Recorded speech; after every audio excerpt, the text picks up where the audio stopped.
Breathe better and sleep deeper with the Levoit Classic 160 Top Fill Humidifier. Don't wait.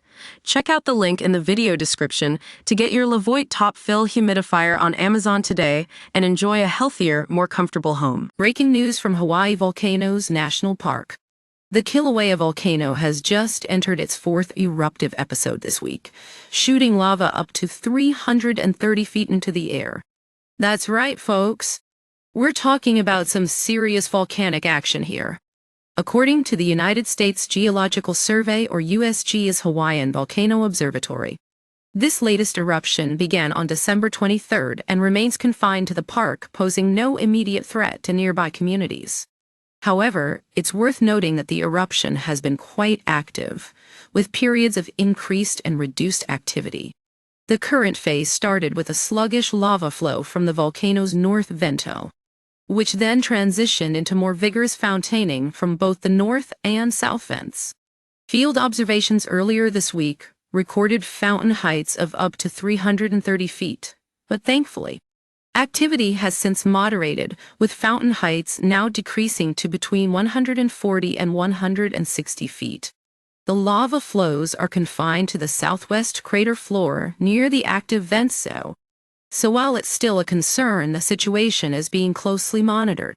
Now let's talk about some of the hazards associated with this eruption. As you might expect, there's the release of sulfur dioxide gas, which reacts with the atmosphere to form VOG. That's volcanic smog for those who don't speak volcanology. Prolonged exposure can irritate the eyes, throat, and lungs, especially for those with pre-existing respiratory conditions. The USGS is warning about this, so it's essential to take precautions if you're planning to visit the area. And then there's Pele's hair. That's just a fancy term for volcanic glass that forms when gas bubbles near the surface of a lava flow burst. It's incredibly thin, usually about 1 micron across, but can grow up to a couple of feet in length. If airborne, it can cause injuries if it comes into contact with your skin or eyes. Now, I know some of you might be thinking, but what about the long-term impact? Well, this is where things get a bit uncertain. Volcanologists are still trying to figure out when this current eruption will end, and as we've seen in the past, previous episodes have lasted anywhere from a week to over a year. Kilauea has been continuously erupting since 1983, making it one of the most active volcanoes in the world. It's had its share of explosive fissure eruptions too.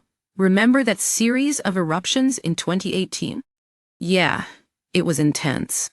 So, while this latest eruption is concerning Sharian, it's not entirely unexpected given Kilauea's history. Stay tuned for updates on this developing story, and as always, we'll be keeping a close eye on the situation here at Volcano Watch News.